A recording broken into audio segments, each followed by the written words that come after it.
Alright guys, HMK back again with another Zelda video. Okay, as everyone knows, I am an enormous Zelda nut. I played all the games, studied all the lore, discussed theories. I even have the Master Sword stricken through the Z branded on my skin. Anyways, enough about my body art. I just wanted to bust out a brand new What We Need to See gaming about something that's been in my fantasies since pretty much A Link to the Past, and was amplified by Ocarina of Time and Twilight Princess. Now this is going to be a different version of What We Need to See gaming. It's going to be about a Zelda Gaiden, what we need to see in a Zelda Gaiden. So this What We Need to See gaming is more of a spin-off version of what I usually do because it's about a spin-off of the Zelda series. So, for all you guys who have played the game, you will notice that within their stories, they reference many events that happened before the game setting or behind the scenes. As someone who fiercely analyzes Zelda lore, I am beyond intrigued by these pivotal yet unseen events. To explain, some of the events I'm talking about are the Imprisoning War, referenced in A Link to the Past, and the Unification War from Ocarina of Time, and the Interloping War from Twilight Princess. There are others, but I'll get to them later. Now the way I'm going to structure this video is going to be a bit differently of how I regularly do What We Need to See gaming. I'm going to structure this video into 4 different segments. Each segment is going to either talk about a possible story outline or possible game ideas for a Zelda Gaiden game. So let's get into it. This is What We Need to See in a Zelda Gaiden. Now the first segment I'm going to talk about are the wars. I want to know more about these events. I want to be in on the secrets that paved the way for these great games. And a few pages from Hyrule Historia isn't going to cut it. How can this be made a reality? By making a game, of course. A game that focuses on the wars and backstories of Hyrule's legacy. And I don't want it to be another Zelda game. Not saying that they're getting stale or anything, but I want a game that chronicles all these spoken events into one game. Also, I don't want the protagonist to be Link. This should be a full-blown Gaiden title with some Zelda flavor. Think about it. Each event could be seen from a different protagonist perspective that could be witnessed in a particular event firsthand or had a significant role in producing that event. Think of Eternal Darkness when I'm talking about playing different characters in different settings that were not explained or seen firsthand. This also gives Nintendo a chance to develop these protagonists into one-of-a-kind characters with his or her individual goals, attitudes, and moralities. These protagonists can come in a wide variety in looks, affiliations, and even combat styles.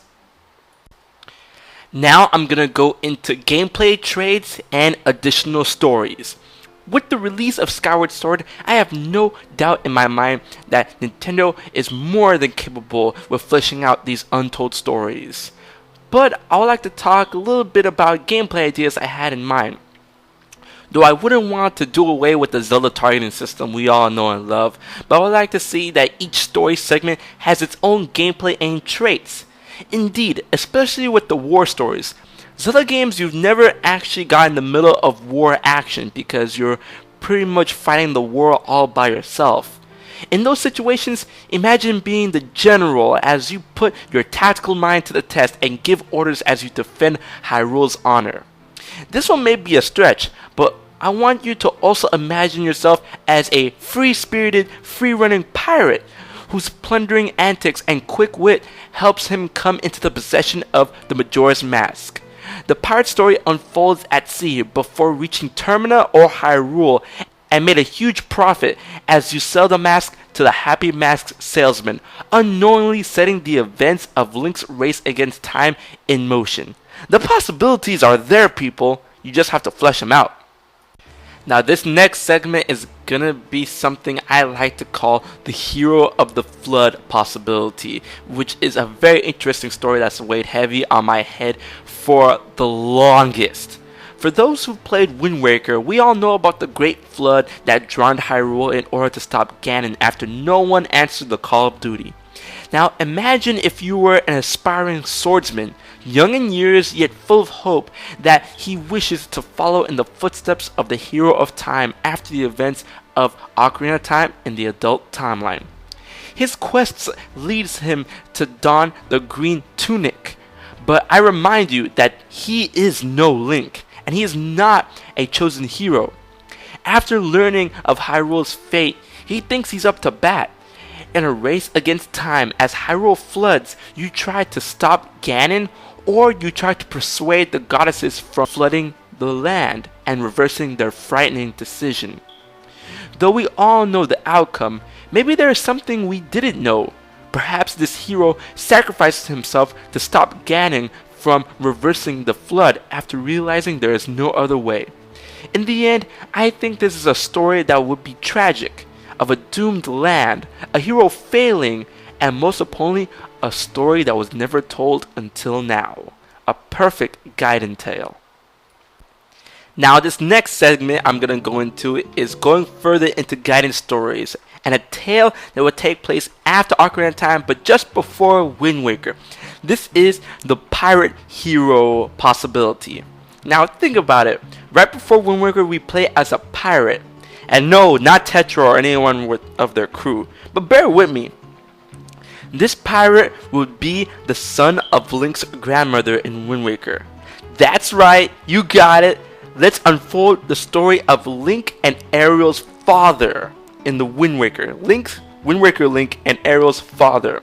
This would be a great story for the series, as it could explore the origins of Wind Waker Link, Tetra, and her mother, and even Gandalf's return to the surface. This tale could be like this. Link's father doesn't necessarily have to be a hero, which can allow him to speak and have life choices and other stuff, yeah. He chooses the life of piracy in order to help support his mother on Outset Island. He can plunder ships belonging to monsters and humans alike.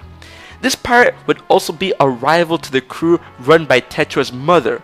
And it's also possible for him to learn the secrets of Hyrule and Zelda through those pirates.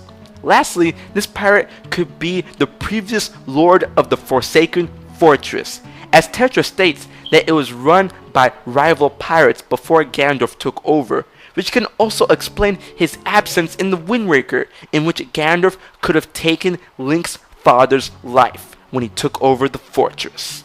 A very good possibility if I do say so myself. What do you think? Lastly, as a little footnote, post-note thingamabobber, lastly, how about a game or games exploring the tales behind Lorule? That's right, perhaps a Legend of Hilda series? Huh? Anyways, in closing, I just wanted to get my mind out there. Zelda is a series rich in characters, settings, and lore. Lore that should be explored to every loose end, and Nintendo has the power to do it. And I would agree that many of you would love to see the ultimate Gaiden game to the ultimate legend. So that's a small offering in a brand new, twisted spin-off to what we need to see gaming. What we need to see gaming in Zelda Gaiden. So that's just my mind on the subject. I always want to talk about it. So, as always, if you have any questions, concerns, or comments about this brand new What We Need to See gaming, or a new tale you would like to see in a future Legend of Zelda spin-off game, just leave it in the comment section below. And, as always, I've been HMK, and until the next Zelda video, I will check you guys later.